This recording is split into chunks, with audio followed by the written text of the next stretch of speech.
انسان سوتے میں جو خواب دیکھتا ہے اس کی 3 قسمیں ہیں۔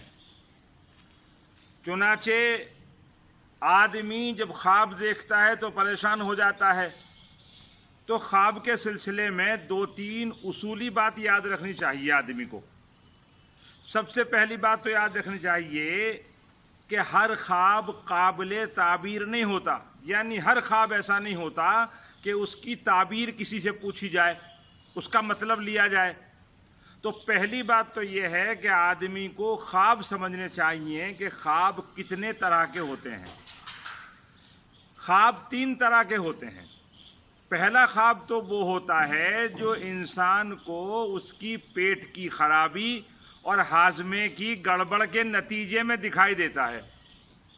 یعنی جب آدمی کھانا کھاتا ہے تو کھانا کھا کے اس کی غذا جو جسم کے اندر پھیلتی ہے اور اس کی قوت بنتی ہے، تو ڈاکٹری اعتبار سے اس کی 4 قسمیں ہوتی ہیں: خون، بلغم، سودا اور صفرا۔ چنانچہ اگر آدمی کے اندر بلغمی بیماری ہے، یعنی کھانسی ہے اور اس کو بلغم جمع ہو رہا ہے اور اس کو بلغمی ہے، تو بلغمی کے اندر جو آدمی کو خواب دکھائی دے گا وہ دکھائی دے گا بارش کا اور سردی کا، پانی کا۔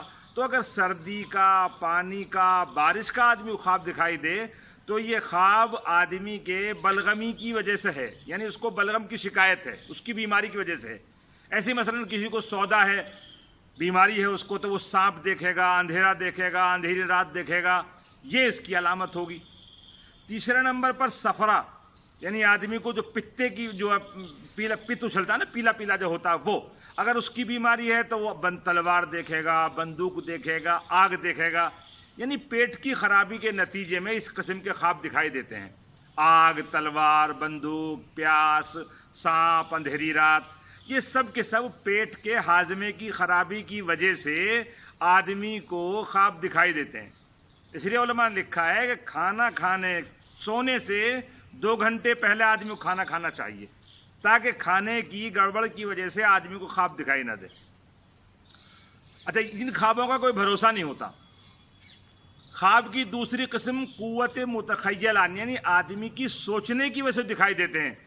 میں نے کوئی کتاب پڑھی، کوئی بات دل دماغ میں سما گئی، کسی بات کو بہت زیادہ سوچ لیا آدمی نے اور وہ دماغ میں سوتے میں رہ گئی، تو وہ چیزیں بھی آدمی کو اس کی معلومات کی وجہ سے اس کے خواب میں آ جاتی ہیں۔ اچھا، وہ باتیں اس کی کہیں نہ کہیں پڑھی ہوئی، سنی ہوئی، دیکھی ہوئی ہوتی ہیں، لیکن چونکہ خواب ہے نا، تو اس خواب میں گڑبڑ ہو جاتی، جو ہے ملاوٹ ہو جاتی ہے۔ مثال طور پر ایک آدمی نے شیر کے بارے میں دن میں پڑھا، پھر رات کو کسی پہلوان کے بارے میں پڑھ لیا، اب دونوں باتیں دماغ میں رہ گئیں، تو اب اس کو جو خواب دکھائی دے گا، اس کو خواب دکھائی دے گا کہ ایک آدمی ہے، اس کا منہ شیر کا ہے، تو ظاہر بات ہے شیر کے بارے میں پڑھا تھا اس کے دماغ میں رہ گئی۔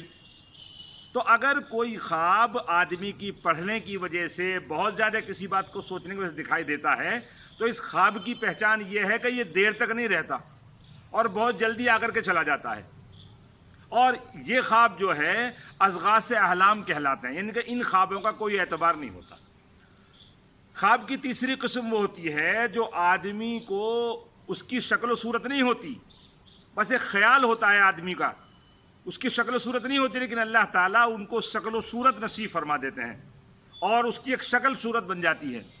جب شکل و صورت بن جاتی ہے تو وہ شکل و صورت بن جانے کی وجہ سے انسان کو، یعنی دنیا میں ان کی شکل نہیں ہوتی لیکن خواب میں ایک شکل دکھائی دیتی ہے، تمثیل کو بیان کیا جاتا ہے، تو اس خواب کو سچا خواب کہا جاتا ہے۔ اور ان خوابوں کی تاثیر یہ ہے کہ یہ ایک تو یعنی مختصر ہوتے ہیں، لگاتار دکھائی دیتے رہتے ہیں، اور جاگنے کے بعد دل دماغ پر ان کا اثر بھی رہتا ہے۔ ایسے خواب سچے خواب کہلاتے ہیں۔ اب سچا خواب کس وقت میں دکھائی دیتا ہے؟ تو سچا خواب کے دیکھنے کا سچا وقت حضور اکرم صلی اللہ علیہ وسلم کی زبان میں، یعنی حدیث پاک کیا ہے، اصدق الرؤیا بالاسحار، فجر سے پہلے کے جو خواب دیکھے جاتے ہیں وہ عام طور سے سچے ہوتے ہیں۔ اب آدمی نے خواب دیکھ لیا تو کیا کرنا ہے؟ تو خواب دیکھنے کے بعد خواب کے آداب ہیں۔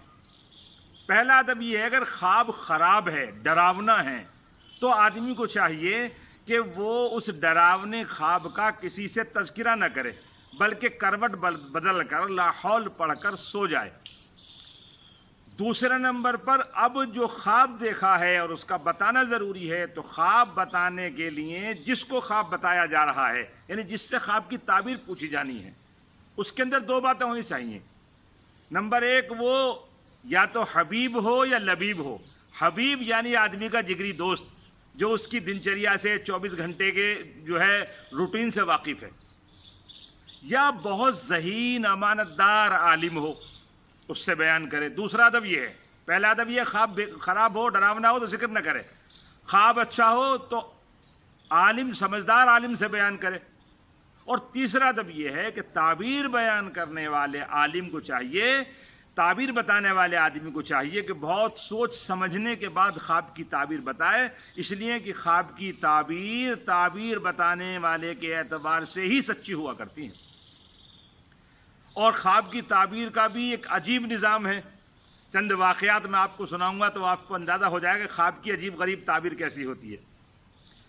حضرت امام بخاری رحمۃ اللہ علیہ کا تیسرا سفر تھا مدینہ منورہ کا، تو امام بخاری رحمۃ اللہ علیہ نے مدینہ منورہ میں خواب دیکھا کہ میرے ہاتھ میں ایک پنکھا ہے اور مسجد نبوی میں اس پنکھے کو میں جھل رہا ہوں، پنکھے سے ہوا کر رہا ہوں۔ صبح کو امام بخاری رحمۃ اللہ علیہ اٹھے اور مسجد نبوی کے علماء سے بیان کیا کہ میں نے یہ خواب دیکھا ہے۔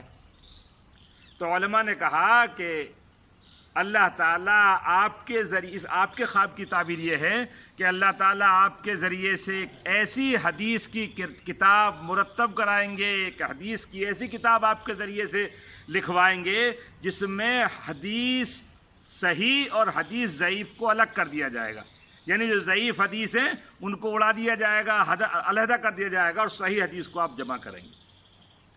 ایسے امام قاسم صاحب نانوتوی رحمۃ اللہ علیہ جو بانی دارالعلوم ہیں، حضرت نے خواب دیکھا، مولانا یعقوب صاحب فرماتے ہیں کہ حضرت نانوتوی نے خواب دیکھا کہ میں کعبے کی چھت پر کھڑا ہوں اور میرے ہاتھ پیروں سے دودھ کی نہر بہہ رہی ہے، چشمہ بہہ رہا میرے ہاتھ پیروں کی جانب سے۔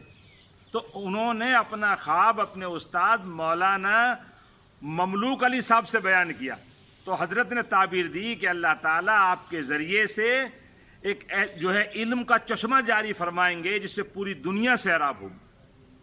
چنانچہ حضرت علامہ ابن سیرین کے بارے میں آتا ہے کہ صاحب نے آگے معلوم کیا کہ حضرت میں نے خواب دیکھا ہے کہ میری بیوی ایک سانپ کو دودھ پلا رہی ہے۔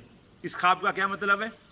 علامہ ابن سیرین رحمۃ اللہ نے فرمایا کہ دودھ پلانا تو عورت کی فطرت ہے، لیکن سانپ کو پلانا یہ عورت کی فطرت نہیں ہے۔ اس ایسا معلوم ہوتا ہے کہ تمہاری بیوی کے تعلقات کسی دوسرے مرد سے ہیں۔ تحقیق کی تو پتہ لگا وہی بات نکلی۔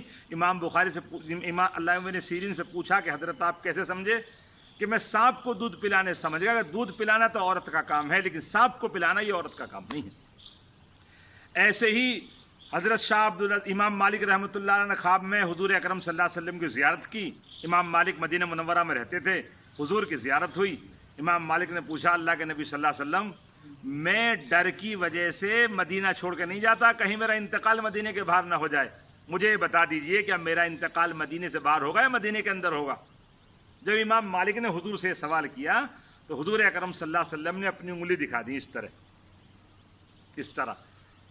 صبح کو وہ خواب کی تعبیر معلوم کرائی تو خواب کی تعبیر دینے والے بزرگ نے بتایا کہ حضور صلی اللہ علیہ وسلم فرما رہے ہیں 5 چیزیں ایسی ہیں جن کا علم مجھ کو بھی نہیں ہے، اس میں سے ایک موت بھی ہے کہ آدمی کا انتقال کہاں ہوگا۔ حضرت شاہ عبدالعزیز صاحب کو عجیب واقعہ ہے۔ ایک آدمی حضرت شاہ عبدالعزیز صاحب کے پاس آیا اور آ کر کے اس نے کہا کہ حضرت میں نے خواب میں دیکھا کہ حضور اکرم صلی اللہ علیہ وسلم میرے گھر تشریف لے کر آئے۔ تو شاہ صاحب نے فرمایا فوراً گھر خالی کر دو۔ فوراً انہوں نے دوڑ کے سارا گھر خالی کیا، جیسے ہی گھر خالی کیا مکان گر گیا۔ انہوں نے آ کے پوچھا حضرت حضور کے آنے کا خواب دیکھا مکان گر گیا؟ فرمایا جیسے ہی تم یہ خواب پوچھ رہے تھے تو میرے دماغ میں فوراً قرآن کریم کی آیت آ گئی تھی، ان الملوک اذ دخلوا قریۃ افسدوها، کہ جب کوئی بادشاہ کسی ملک میں داخل ہوتا ہے تو وہاں کے نظام کو درم برم کر دیتا ہے۔ تو حضور تو بادشاہوں کے بادشاہ ہیں، وہاں بھی نظام ایسا ہی جو ہے پیش آیا. اور ہمارے حضرت مفتی محمود صاحب گنگوئی رحمۃ اللہ علیہ کے بارے میں آتا ہے کہ ایک طالب علم آیا حضرت کے پاس اور اس نے اگر کہا کہ حضرت میں نے خواب دیکھا ہے کہ حضرت قاری طیب صاحب جو محتم تھے اس وقت کے کہ ان کی طرف سے ایک پرچہ آیا ہے, اس میں لکھا ہے کہ میں 5واں پارہ پڑھوں, میرے دوست 6واں پارہ پڑھے. حضرت کیا تعبیر ہے اس کی؟ مفتی صاحب نے فرمایا کہ اس کی تعبیر یہ ہے کہ تم 6واں پارہ پڑھنے کے لیے تم سے کہا گیا ہے تو تم غیبت کرتے ہو, اور تمہارے دوست کو 5واں پارہ پڑھنے کے لیے گیا ہے تو ایسا معلوم ہوتا ہے تمہارے دوست کے کسی عورت سے تعلقات ہیں جو ناجائز ہیں, اس لیے کہ اس میں عورت کی پاک دامنی کو بیان کیا گیا ہے. تو معلوم یہ ہوا کہ آدمی کو خواب کی تعبیر سمجھدار آدمی سے پوچھنی چاہیے, اور ایسے ہی تعبیر دینے والے کو بھی خواب پوچھنے والے کی حیثیت کے اعتبار سے اس کا جواب دینا چاہیے. اور تیسری اور آخری بات یہ ہے کہ خواب کی تعبیر کو پوچھنے کا مشغلہ نہیں بنانا چاہیے, ورنہ آدمی خواہ مریض ہو جاتا ہے اس کا. اور اسی کے ساتھ بزرگوں نے لکھا ہے کہ خواب کی تعبیر کو ظہر سے پہلے پوچھنے کا اہتمام کرنا چاہیے. اللہ تعالی ہمیں سنت شریعت کے مطابق سونے کی توفیق نصیب فرمائے, اور اس کے نتیجے میں اللہ تعالی ہمیں برے خوابوں سے بچا کر کے ایسے خواب جو نافع ہوں, اللہ تعالی ایسے خوابوں کو